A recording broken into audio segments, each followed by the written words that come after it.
Welcome back to TimeTech in 4K 60. Today I will be doing a review of the Casio F91W. The long-awaited time content is back on TimeTech due to the fact that I have so many tech content to release. I'm so sorry, okay? And this is my birthday post, so tolong isi please.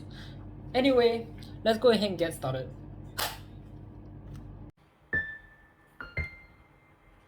Now, the first thing first that I would like to talk about is the watch itself.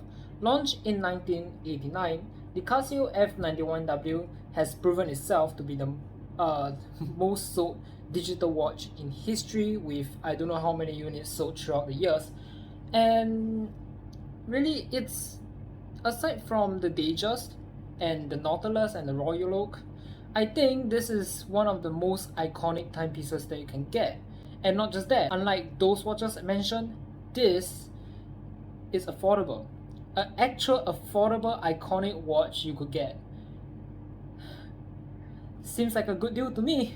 Now, not only are these easy to get, they are also suitable for people who are bony like me. Look at this, you can literally see my bone, right?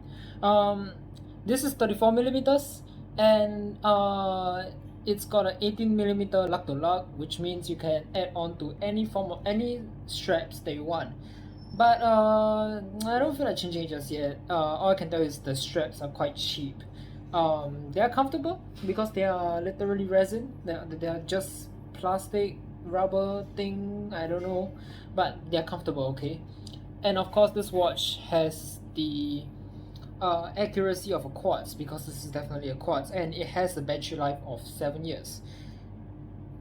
Tell me which smartwatch can last 7 years without charging or replacing a battery? There's none. And of course, next, this thing runs with the Casio module 593, if I'm not too sure. I'm not very sure. It's a caliber 593, that's all I can recall. And it's a 3-pusher instead of a 3-hander like a normal watch. On the top is the light, on the side is the mode, and on the bottom right is literally on-off your 24-hour thing. And I will demonstrate it, probably post it on whatever PIP. But anyway, yeah, you just have to know the functions of it. And the good thing, and I think most people thought this is the disadvantage of the watch, which is the LED light right here. To me, it's fine.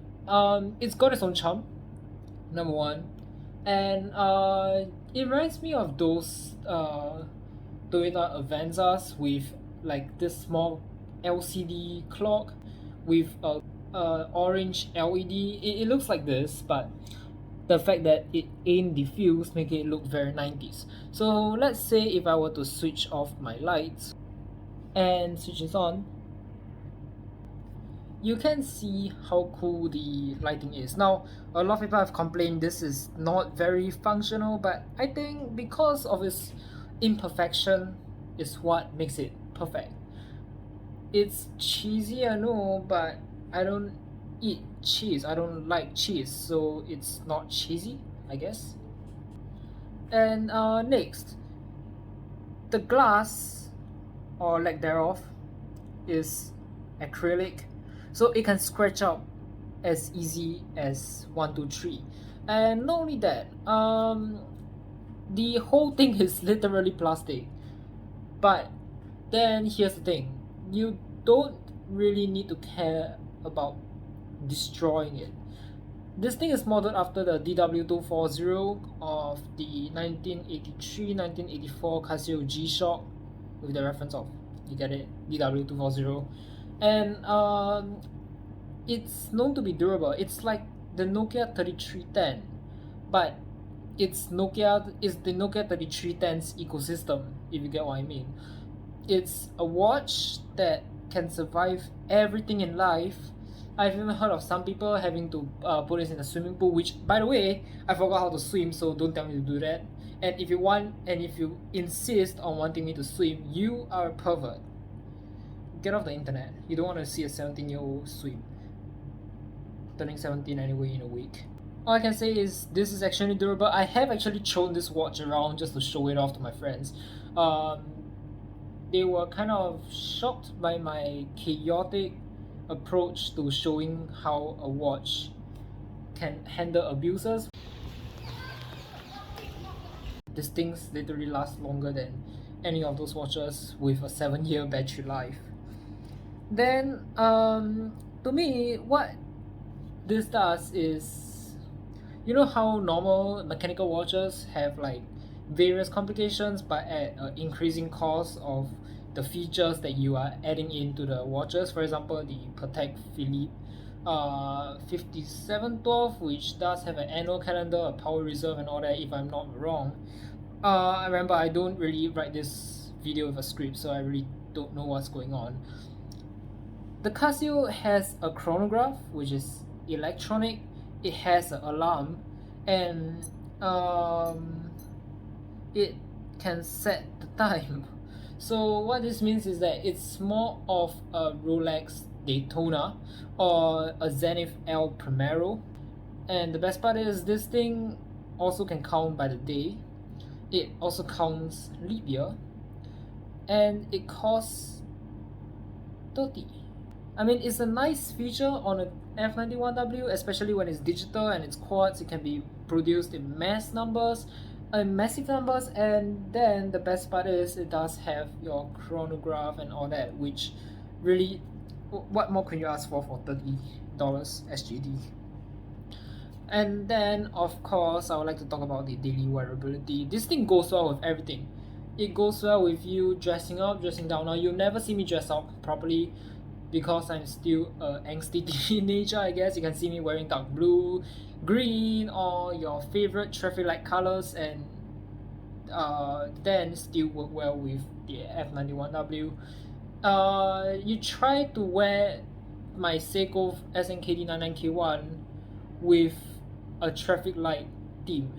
This thing on the other hand just complements everything that you do. It's like one of those perfect daily watches. It's a sports watch, it's an everyday watch, it's everything. It's a beater watch, definitely. And really you can't go wrong with F91W. So pros, as I said, this is a F91W. That's the pro, and it does have features parallel to your luxury watches that are mechanical. But again, as I'm saying, I'm not going to compare these two on their own because mechanicals are mechanicals, quartz are quartz. There are different watchmaking techniques to mechanicals, and there are just different watchmaking techniques to quartz, which is just machine, I guess. And yeah, that's the pro of it. And of course, if you learn chemistry, it tells you the answer straight away for your iron extraction, your last step, CaSiO4. Calcium silicon oxide, right? I'm so sorry, I'm bad at chemistry. And then the other thing is water resistance. It's good to have, despite it being 30 meters. I've heard of people literally bringing this to diving and it still works, or even swimming and it still works. Really, these things really, they last virtually forever. Even my father has one, trust me. Obama has one, Osama has one, even my all-time favorite artist Eddie Rabbit has one. Now let's discuss of the cons. Number one, the plastic, the acrylic front, the acrylic glass, which I mean is fine for a durable watch, but I don't like scratches. Scratches tarnish the beautiful LCD that I'll look at the watch. Yeah, I just don't like it. Maybe there is a mod to change it to glass, which in the case I would like to modify my F91W to have a sapphire glass, or maybe just normal mineral glass, or if you're crazy enough, Gorilla Glass 7, Gorilla Glass Victus. The other thing is the fact that it might be too small for some users. I have seen people's wrists that are so big to the point that they need the closest cousin to this, the W86 or the W217, in order to size it properly. This is only 34 millimeters, which is antique watches kind of size, and I can see why not a lot of people are wearing this, especially people who are bigger sized. It's just not feasible. Remember the 80-20 rule of wearing a watch. Your watch should not go over 80% of your wrist, and this watch just, I believe it looks just right on my wrist despite being really bony. And then the last thing that I would like to mention is the lighting of the watch. Now it just, you get it. It's bad. It's mediocre, mediocre, radio wave, microwave, whatever. It's abysmal. But because of how retro-y it looks, I'm willing to look past that and just accept it for what it is. The alarm function is actually not very loud. I have switched off that that minute repeater software minute repeater, just because it's annoying to hear that every 1 hour it just goes. It's irritating. Can you just imagine doing your exams and it goes like as if it's gonna tell you some Morse code to cheat or something. Yeah, I of course I switched that off. But anyway, overall, I really love this watch. Despite of how I really don't like quartz watches, I feel like this is a must-have for every watch owners, every watch collectors out there. It's a must-have. It's quite cheap. It really just doesn't cost that much to buy a F91W. But of course, I'm not saying that. I'm not trying to force everyone to buying this watch. If you don't like it, then don't buy it, because you'll never wear it, right? You don't wear things that you don't like. You don't use things that you don't like. Yeah, overall, I really love this watch. It's nice to even wear it on. It's really light, which is amazing, I guess, coming from a mechanical watch. I mean, coming from my first mechanical watch to my latest quartz watch. Repairing these things should be quite easy compared to mechanicals, which literally needs you to take out the whole damn thing. Yeah, repairing these things should be quite easy. Modifying these things, I've heard there are communities inside them. Since I modify phones, I think I might as well give modifying a watch a go, right? But yeah, thank you so much for watching. Hope you all enjoy this video of time on TimeTech. And if you don't mind, subscribe, follow me on Instagram. And because it's my birthday, please just like the video. It'll be the biggest birthday gift ever. Right, bye, bye, bye, bye, bye, bye, bye.